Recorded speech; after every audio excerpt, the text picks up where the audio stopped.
Hello everyone, welcome to my YouTube channel study with Kanchan ma'am. दोस्तों, आज हम अपने नए टॉपिक मैटर के बारे में पढ़ेंगे। मैं पूरा प्रयास करूंगी कि आपको बेसिक से जानकारी देने का।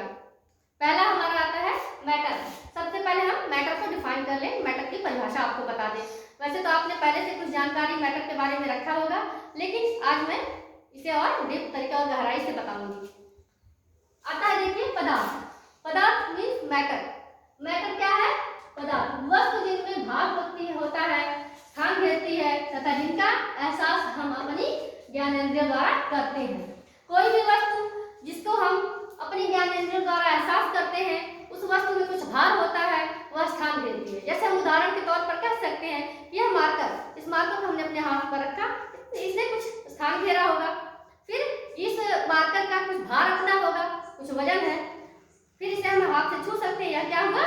हम अपनी ज्ञानेंद्रियों द्वारा एहसास कर रहे हैं। दोस्तों, एक व्यक्ति भी एक तरह से मैटर ही कहा जाएगा, क्योंकि हमारा भी, जैसे मैं हूँ, मेरा भी कुछ भार है, मैं कुछ स्थान घेर रखी हूँ। फिर हम अपना एहसास भी करते हैं। जो भी चीजें हैं जो स्थान घेरती हैं, उसका कुछ भार होता है तथा उसे हम अपनी पांचों ज्ञानेंद्रियों में से किसी भी ज्ञानेंद्रिय द्वारा उसका एहसास कर पाए, तो वह क्या कहलाता है? मैटर, पदार्थ। तो पदार्थ के बारे में आपको पता चल गया, इनकी परिभाषा। अब आते हैं स्टेट्स ऑफ मैटर, मीन्स पदार्थ की अवस्थाएं। पदार्थ की अवस्थाएं, स्टेट्स ऑफ मैटर। पदार्थ की अवस्थाएं कितनी है? 3। पदार्थ की 3 अवस्थाएं क्या क्या है? ठोस, द्रव, गैस। पदार्थ की मुख्यतः 3 अवस्थाएं हैं, ठोस, द्रव, गैस। जिसे हम इंग्लिश में क्या कहते हैं? ठोस को क्या कह सकते हैं? सॉलिड, द्रव को लिक्विड, एंड गैस को क्या कह सकते हैं? गैस। ये तो आप सभी लोग जानते हैं, solid, liquid, gas are the states of matter. तो अब हम एक एक करके पढ़ते हैं। सबसे पहले हम इनके बीच में अंतर स्पष्ट करने से पहले हम थोड़ा सा एक और टॉपिक है जिसे हम क्लियर करना चाहेंगे, यह है अंतराणु स्थान। दोस्तों, आप पढ़े होंगे, पर कभी बच्चे कंफ्यूज होते हैं, समझ नहीं आता है। अंतराणु स्थान, अंतराणविक आकर्षण बल। जो अंतराणु स्थान, इसे हम इंग्लिश में इंटरमोलिकुलर स्पेस कहते हैं। क्या कहते हैं? Intermolecular space. और अंतराणविक बल को हम इंटरमोलिकुलर फोर्स कहते हैं। तो सबसे पहले अंतराणु स्थान, जिसे हम इंटरमोलिकुलर स्पेस कहते हैं, पदार्थ के 2 अणुओं के बीच का स्थान। कोई पदार्थ है, जैसे यह सॉलिड है, इसके अंदर जो भी 2 अणु होंगे, उसके बीच का जो स्थान होगा, जैसे हम इसे तोड़ दें तो कई टुकड़ों में तोड़ दें, तब पता चलेगा कि हम कितने अणु हैं, कितने मॉलिक्यूल्स हैं, हम देख नहीं सकते।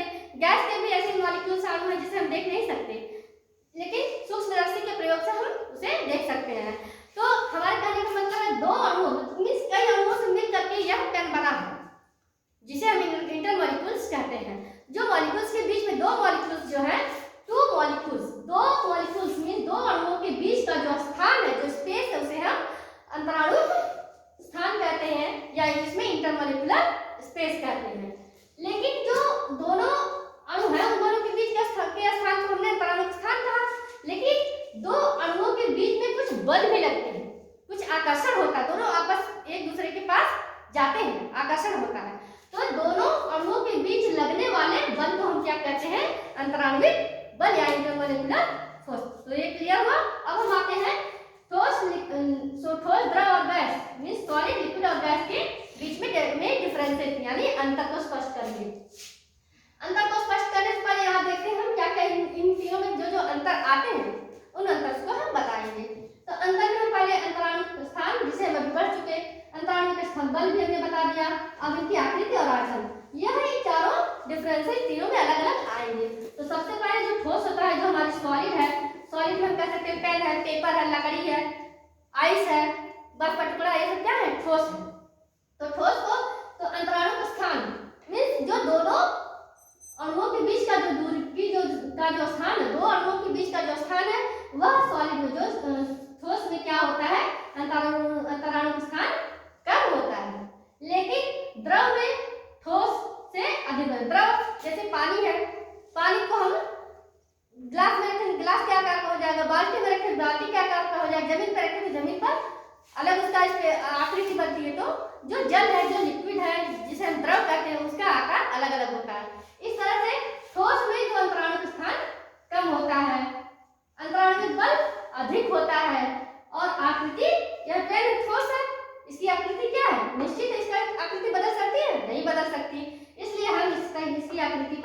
आकार इसे निश्चित करते हैं। इस तरह इसका आयतन, इसने जो स्थान घेरा है इसका स्थान बदल नहीं सकता, इसका स्थान भी निश्चित है, मीन्स आकार, जो इसका आकार है वह भी निश्चित है, ये बदल नहीं सकता। अब आते हैं द्रव पर। जैसे द्रव में आप कह सकते हैं तेल है, पानी है, जो भी तरल पदार्थ उसे हम द्रव कहते हैं। द्रव का जो अंतराणु स्थान है, इंटरमोलिकुलर स्पेस है, वह ठोस के अपेक्षा अधिक होता है और इसमें अंतराणु बल, जो दो मॉलिक्यूल, जो दो अणुओं के बीच का जो आकर्षण बल होता है वह भी ठोस से कम होता है। लेकिन जो तेल है उसे हमने अभी बताया आपको कि गिलास में रखें गिलास का आकार का हो जाएगा, बाल्टी में रखें बाल्टी के आकार का हो जाएगा, थाली में रखें थाली के आकार का हो जाएगा, मीन्स इसका कोई आकार निश्चित नहीं है। जल जो है अपना आकार हमेशा बदलता रहता है और आकार बदलने के साथ साथ उसकी जो आयतन है, जो जगह घेरता है, जमीन पर रखें तो काफी जगह घेर लेगा, गिलास में अलग जगह घेरेगा, इसलिए इसका जो आयतन है वह भी अलग अलग है, मीन्स अनिश्चित है।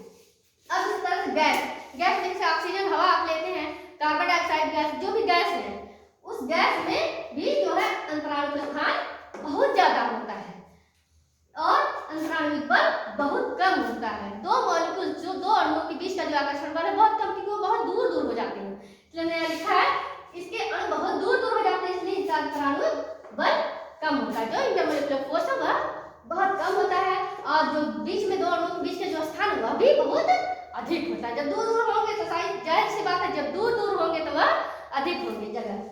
अब इनका जो गैस का कोई आकार नहीं है, हवा उड़ रही है, इनका कोई आकार नहीं है और यह आयतन भी क्या घेर रहे हैं इनका वह भी अनिश्चित है, इसलिए हम गैस में कह सकते हैं कि इसकी आकृति और आयतन दोनों ही क्या है, अनिश्चित है।